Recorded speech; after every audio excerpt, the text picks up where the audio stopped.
ಆಂಜನೇಯ ದೇವಸ್ಥಾನದ ಉದ್ಘಾಟನೆಯಲ್ಲಿ ರಾಜಕೀಯ ಬಡಿದಾಟ ನಡೆದು ಹೋಗಿದೆ. ಕಲಬುರಗಿಯಲ್ಲಿ ನಡೀತಾ ಇದ್ದಂತಹ ಕಾರ್ಯಕ್ರಮ ಅದೇ ದೇಗುಲದ ಕಾರ್ಯಕ್ರಮ. ಭಕ್ತಿಯ ಅಲೆಯಲ್ಲಿ ಮಿಂದೇಳಬೇಕಾದಂತಹ ಕಾರ್ಯಕ್ರಮ ವಿಪರ್ಯಾಸ ನೋಡಿ ರಾಜಕೀಯ ಬಡಿದಾಟಕ್ಕೆ ಕಾರಣ ಆಗುತ್ತೆ. ಕಾಂಗ್ರೆಸ್ ಬಿಜೆಪಿ ಕಾರ್ಯಕರ್ತರ ಕಿತ್ತಾಟಕ್ಕೆ ಕಾರಣ ಆಗುತ್ತೆ. ಘಟನೆ ನಡೆದಿರುವುದೆಲ್ಲಿ ಅಂತ ಕೇಳಿದ್ರೆ ಕಲಬುರಗಿ ಜಿಲ್ಲೆಯ ಸೇಡಂ ತಾಲೂಕಿನ ರಂಜೋಳ ಅನ್ನುವಂತಹ ಗ್ರಾಮದಲ್ಲಿ ವೀರಾಂಜನೇಯ ದೇವಸ್ಥಾನದ ಉದ್ಘಾಟನೆಯ ಸಂದರ್ಭದಲ್ಲಿ ಗಲಾಟೆ ನಡೆದಿದೆ. ಗಲಾಟೆ ಯಾಕೆ? ನಮ್ಮನ್ನ ಕಾರ್ಯಕ್ರಮ ಕರೆದಿಲ್ಲ, ನಮ್ಮನ್ನ ಕರೀದೇನೆ ಕಾರ್ಯಕ್ರಮ ಮಾಡಿದ್ದಾರೆ ಅನ್ನೋದು ಬಿಜೆಪಿಯ ಆಕ್ರೋಶ. ಮಾಜಿ ಶಾಸಕ ರಾಜ್ಕುಮಾರ್ ಪಾಟೀಲ್ ಟೇಲ್ಕೋರ್ ಹಾಗೂ ಕಾರ್ಯಕರ್ತರು ಪ್ರತಿಭಟನೆಯನ್ನ ಆರಂಭ ಮಾಡ್ತಾರೆ. ದೇಗುಲದ ಒಳಗ್ ನುಗ್ತಾರೆ. ದೇಗುಲಕ್ಕೆ ಬರದೇ ಇರೋ ರೀತಿ ಪೊಲೀಸರು ಬ್ಯಾರಿಕೇಡ್ ಅನ್ನ ಹಾಕ್ತಾರೆ. ಆ ಬ್ಯಾರಿಕೇಡ್ ನ ಕಿತ್ತು ಒಳಗ್ ನುಗ್ಗಿ ಬಿಜೆಪಿಯ ಕಾರ್ಯಕರ್ತರು ಭಜನೆಯ ಕಾರ್ಯಕ್ರಮವನ್ನ ನಡೆಸಿದ್ದಾರೆ. ಭಜನಾ ನಿರತರ ಮೇಲೆ ಮತ್ತೊಂದು ಟೀಮ್ ಈ ಸಂದರ್ಭದಲ್ಲಿ ಹಲ್ಲೆಗೆ ಮುಂದಾದಂತಹ ದೃಶ್ಯಗಳು ಕೂಡ ಕಂಡು ಬಂದಿದೆ.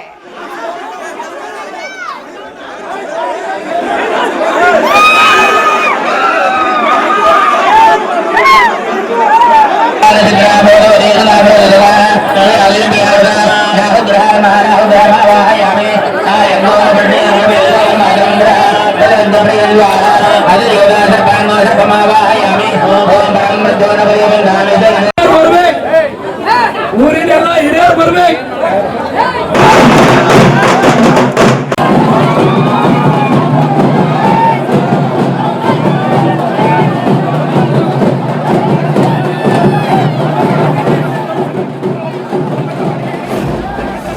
ಈ ಊರಿನ ಪ್ರತಿಯೊಬ್ರು ದುಡ್ಡು ಕೊಟ್ಟ. ನೋ ಪಾರ್ಟಿ, ನೋ ಜಾತಿ, ನೋ ಧರ್ಮ. ಮುಸಲ್ಮಾನರು ಮೊದಲು ಮಾಡಿ ಈ ದೇವಸ್ಥಾನಕ್ಕೆ ಹಣ ಕೊಟ್ಟ. ಇಲ್ಲಿ ಟ್ರಸ್ಟಿನ ಅಧ್ಯಕ್ಷರಿಗೆ ಮೂಳೆ ಕೂಡ್ಸ. ಟ್ರಸ್ಟಿನ ಅಧ್ಯಕ್ಷ ಎಲ್ಲಾರೇನು ಕಾರ್ಡ್ನಲ್ಲಿ ಅವ್ರ ಹೆಸರಿಲ್ಲ, ಯಾವ ದಾನಿಗಳ ಹೆಸರಿಲ್ಲ. ಇವತ್ತು ಈ ದೇವಸ್ಥಾನದ ಹೆಸರು ಮೇಲೆ 10 ಕೋಟಿ ಚಂದ ಎತ್ತಿದ್ದಾರೆ. ಎಷ್ಟು ಕೋಟಿ?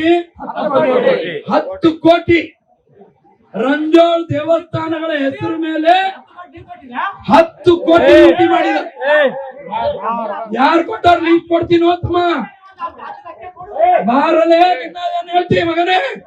200 ದೇವಸ್ಥಾನ ಕಟ್ಟಿ ನಾನು MLA ಆಗಿ 200 ದೇವಸ್ಥಾನ ಕಟ್ಟಿನಿ. 30 ಕೋಟಿ ಕೊಟ್ಟಿನಿ. ನಿಮ್ಮ ನಾಯಕರು ದೇವಸ್ಥಾನ ಕೊಟ್ಟದ ಹಣ ವಾಪಸ್ ತಗೊಂಡೋಗ್ಯಾರ. ನೀ ಏನ್ ಹೇಳ್ತೋ ಮಗನೇ?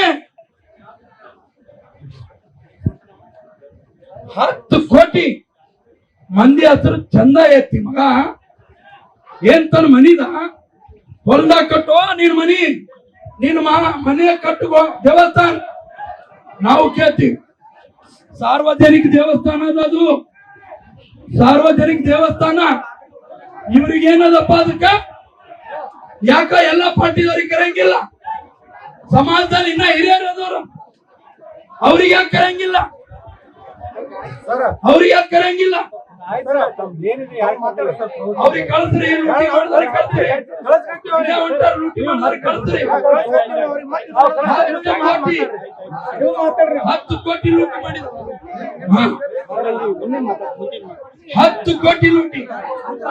ನಾವು ಕೇಳ್ತೀವಿ ಇದು ಪಾರ್ಟಿ ಕಾರ್ಯಕ್ರಮ ಅಲ್ಲ.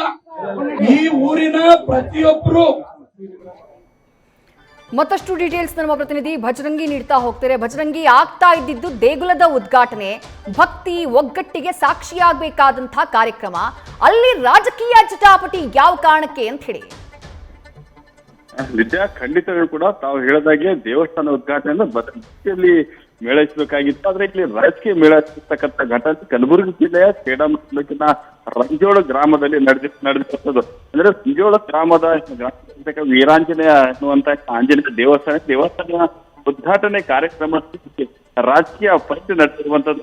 ಯಾಕಂದ್ರೆ ಈಗಾಗಲೇ ದೇವಸ್ಥಾನದಲ್ಲಿ ಪೂಜೆ ಕೈಂಕರ್ಯ ಉದ್ಘಾಟನೆ ಕಾರ್ಯಕ್ರಮದಲ್ಲಿ ಏನು ಕಾರ್ಯನಿರ್ವಹಿಸ್ತಾ ಇದ್ರು ಅವರು ಕಾಂಗ್ರೆಸ್ ಅವರು ಅನ್ನೋ ಕಾರಣಕ್ಕಾಗಿ ಅಲ್ಲಿರ್ತಕ್ಕಂಥ ಬಿಜೆಪಿಯ ಸ್ಥಳೀಯ ಬಿಜೆಪಿ ಕಾರ್ಯಕರ್ತರು ಅದಕ್ಕೆ ವಿರೋಧ ವ್ಯಕ್ತಪಡಿಸಿದ್ದಾರೆ. ಅಂದ್ರೆ ನಮ್ಮನ್ನ ದೇವಸ್ಥಾನ ಉದ್ಘಾಟನೆ ಕಾರ್ಯಕ್ರಮಕ್ಕೆ ನಮ್ಗೆ ಆಹ್ವಾನ ಕೊಟ್ಟು ನಮ್ಗೆ ಕರೆದಿಲ್ಲ, ಕೇವಲ ತಮ್ಮಿಷ್ಟಕ್ಕೆ ತಾವು ಮಾಡ್ಕೊಳ್ತಾರೆ. ಸ್ಥಳೀಯ ಸ್ವಾಮೀಜಿಗಳನ್ನು ಕೂಡ ಕಡೆಗಣಿಸಿದರೆ, ಜಾತಿ ಆಧಾರದ ಮೇಲೆ ಇಲ್ಲಿ ದೇವಸ್ಥಾನ ಉದ್ಘಾಟನೆ ಕಾರ್ಯಕ್ರಮ ಮಾಡ್ತಾ ಇದ್ದಾರೆ ಅಂತ ಆಕ್ರೋಶವನ್ನು ವ್ಯಕ್ತಪಡಿಸಿದ್ದಾರೆ. ಅದರಲ್ಲಿ ಈಗ ಮಾಜಿ ಶಾಸಕ ಆಗಿರ್ತಕ್ಕಂಥ ರಾಜ್ಕುಮಾರ್ ಪಾಟೀಲ್ ತೇಲ್ಕೂರ್ ಅವರು ಕೂಡ ಆ ಒಂದು ದೇವಸ್ಥಾನಕ್ಕೆ ಭೇಟಿ ನೀಡಿ ಆ ದೇವಸ್ಥಾನದಲ್ಲಿಯೇ ಹೋಗಿ ಭಜನೆ ಮಾಡೋದಕ್ಕೆ ಮುಂದಾಗಿದ್ರು. ಮುಂದಾದ ನಂತರ ಅಲ್ಲಿರ್ತಕ್ಕಂಥ ಕೆಲವು ಬಿಜೆಪಿ ಕಾರ್ಯಕರ್ತರು ಕೂಡ ದೇವಸ್ಥಾನಕ್ಕೆ ಹೊರಗಡೆ ನುಗ್ಗೋದಕ್ಕೆ ಮುಂದಾದ ಸಂದರ್ಭದಲ್ಲಿ ಪೊಲೀಸರು ಬ್ಯಾರಿಕೇಡ್ಗಳನ್ನ ಅಳವಡಿಸಿ ಅದನ್ನು ತಡೆಯೋದಕ್ಕೆ ಮುಂದಾಗಿದ್ರು. ಆದ್ರೆ ಬ್ಯಾರಿಕೇಡ್ಗಳನ್ನ ತಳ್ಳಿ ಪೊಲೀಸರನ್ನು ತಳ್ಳಿ ಕೂಡ ಕೆಲವೊಂದಿಷ್ಟು ಬಿಜೆಪಿ ಕಾರ್ಯಕರ್ತರು ಏನು ಮಾಜಿ ಶಾಸಕರಾಗಿರ್ತಕ್ಕಂಥ ರಾಜ್ಕುಮಾರ್ ಪಾಟೀಲ್ ತೇಲ್ಕೂರ್ ಒಳಗಡೆ ಭಜನೆ ಮಾಡೋದಕ್ಕೆ ಮುಂದಾಗಿದ್ರು. ಅಲ್ಲಿ ಹೋಗಿದ್ದು ಕೊನೆಗೂ ಕೂಡ ಪೊಲೀಸರು ಅವ್ರನ್ನ ಹೊರಗಡೆ ಹಾಕುವಂತ ಕೆಲಸ ಮಾಡಿದ್ರು. ಆದ್ರೆ ರಾಜ್ಕುಮಾರ್ ಪಾಟೀಲ್ ತೇಲ್ಕೂರ್ ಅವರು ಕೂಡ ಈ ಒಂದು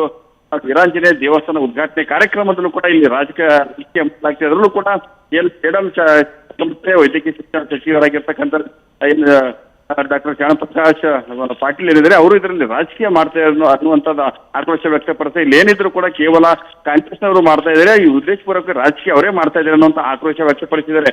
ಒಟ್ಟಿನಲ್ಲಿ ವೀರಾಂಜನೇಯ ದೇವಸ್ಥಾನ ಉದ್ಘಾಟನೆ ಕಾರ್ಯಕ್ರಮದಲ್ಲಿ ಇಲ್ಲಿ ಕಾಂಗ್ರೆಸ್ ಮತ್ತು ಬಿಜೆಪಿ ಮಧ್ಯೆ ಫೈಟ್ ನಡೀತು. ರಾಜಕೀಯ ಚಟುವಟಿಕೆಯಲ್ಲಿ ಕಾರಣ ಆಗಿದೆ, ರಾಜಕೀಯ ಫೈಟ್ ಕೂಡ ಸದ್ಯಕ್ಕೆ ಕಾರಣ ಆಗಿರುವಂತದ್ದು. ಆದ್ರೆ ಶಾಂತಿಯುತವಾಗಿ ಭಕ್ತಿಯಿಂದ ಈ ಒಂದು ವೀರಾಂಜನೇಯ ದೇವಸ್ಥಾನ ಉದ್ಘಾಟನೆ ಕಾರ್ಯಕ್ರಮ ನಡೀಬೇಕಾಗಿತ್ತು. ಆದ್ರೆ ಈ ಒಂದು ದೇವಸ್ಥಾನ ಉದ್ಘಾಟನೆ ಕಾರ್ಯಕ್ರಮದಲ್ಲೂ ಕೂಡ ಇಲ್ಲಿ ರಾಜಕೀಯ ಲೆಕ್ಕಾಚಾರ ನಡೆದಿರುವಂತ ಸ್ಪಷ್ಟವಾಗಿ ಕಂಡು ಬರ್ತಾ ಇದೆ.